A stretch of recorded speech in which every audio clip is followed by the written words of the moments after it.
যারা এক ধরনের নিশ্চিত হয়ে গিয়েছিল, যারা মন্ত্রিসভা ঠিক করছিল বিজয়ী হবে বলে ধরে নিয়ে, তারা হয়তো পরাজিত হতে চলছে এবং বাংলাদেশের সংস্কার, সুশাসন এবং সার্বভৌমত্বের প্রতিষ্ঠার লক্ষ্যে এবং ন্যায় ইনসাফের যেই ঐক্যবদ্ধ বাংলাদেশ এবার বিজয়ী হতে চলছে। প্রিয় দেশবাসী, 18 বছর পর আজকে খুবই আনন্দঘন পরিবেশে এবং খুবই সুন্দর পরিবেশে একটি নির্বাচন অনুষ্ঠিত হলো। বাংলাদেশের জনগণ উল্লাসের সাথে তাদের ভোটাধিকার প্রয়োগ করেছেন। কয়েকটি জায়গায় যদিও অনেক কিছু অনিয়ম হয়েছে, যেমন শাপলাকলির যে আসনগুলোতে নির্বাচন করছে সেখানে বিশেষ করে হাতিয়া, নোয়াখালী 6 এবং ভালুকা অর্থাৎ ময়মনসিংহ 11 আসনে অনিয়ম হয়েছে, জাল ভোট দেওয়া হয়েছে এবং কিছু জায়গায় সাধারণ ভোটারদেরকে ভোট কেন্দ্রে যেতে দেয়া হয়নি এবং তারা আগে থেকেই ধারণা করতে পেরেছিল যে সাধারণ মানুষ ভোট কেন্দ্রে গেলে শাপলাকলির বিজয় সুনিশ্চিত, যে কারণে তারা সাধারণ মানুষকে ভোট কেন্দ্রে যাওয়া থেকে বাধা দিয়েছে। হাতিয়াতে আমাদের যিনি এমপি পদপ্রার্থী হান্নান মাসুদ তার স্ত্রীর উপরে হামলা করেছে বিএনপির নেতাকর্মীরা এবং এছাড়াও আরও অন্যান্য এই 30টি আমাদের 30টি আসনের বাইরেও অনেকগুলো আসনে এ ধরনের কিছু ঘটনা ঘটেছে।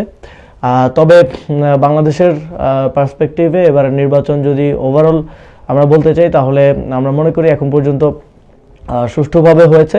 যেই জায়গাগুলোতে এখন পর্যন্ত অনিয়ম হয়েছে সেই জায়গাগুলোতে নির্বাচনের বিষয়ে নির্বাচন কমিশন এবং সংশ্লিষ্ট যারা রিটার্নিং কর্মকর্তা এবং যারা দায়িত্বে আছেন তারা সেই বিষয়গুলোকে ভালো করে দেখবেন এবং তদন্তপূর্বক এ বিষয়ে আমাদেরকে জানাবেন বলে আমরা প্রত্যাশা রাখি।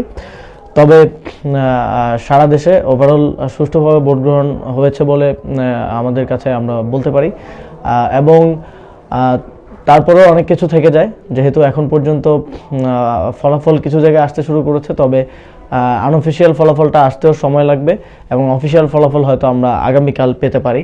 সেক্ষেত্রে আমাদের 11 দলীয় জোটের সকল নেতাকর্মীর প্রতি আহ্বান থাকবে, আপনারা কেউ কেন্দ্র ছেড়ে যাবেন না, কেন্দ্রের চূড়ান্ত ফলাফল না নিয়ে কেউ কেন্দ্র ত্যাগ করবেন না, কেউ বাসায় যাবেন না।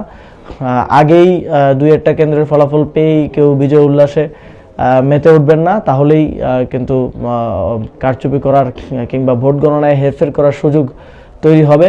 সুতরাং আমাদেরকে সতর্কভাবে অবজার্ভ করতে হবে, আমাদেরকে ক্রিটিক্যালি অবজার্ভ করতে হবে যে ভোট গণনা শতভাগ সুষ্ঠুভাবে হচ্ছে কিনা এবং ভোট গণনা ঠিকভাবে রিপোর্ট হচ্ছে কিনা।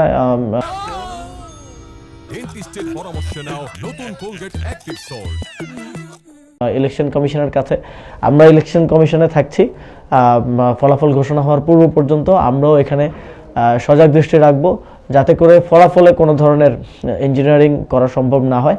সেটার জন্য আমরা 11 দলীয় জোটের সকল নেতাকর্মীদেরকে আহ্বান জানাচ্ছি। এখন পর্যন্ত আমরা কিছু কিছু কেন্দ্রের ফলাফল যা পাচ্ছি সেই জায়গায় আমরা দেখতে পাচ্ছি যে শাপলাকলি, দাঁড়িপাল্লা এবং রিকশার এক ধরনের জয় জয়কার হচ্ছে এবং আমরা অনেকগুলো কেন্দ্রে অনেক বেশি মার্জিনে এগিয়ে আছি।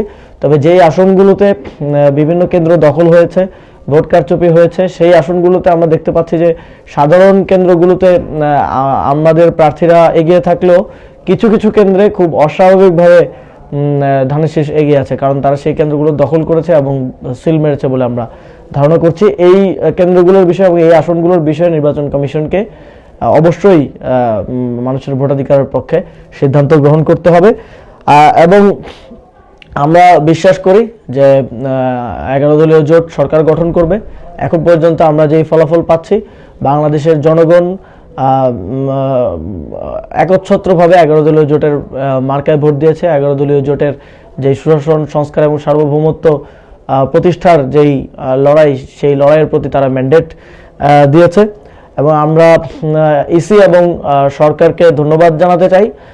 ছোটোখাটো কিছু অনিয়ম এবং তাদের কন্ট্রোলের বাইরে কিছু বিষয় ঘটলেও ওভারঅল তারা খুবই সুন্দর একটি নির্বাচন আমাদেরকে উপহার দিতে পেরেছে।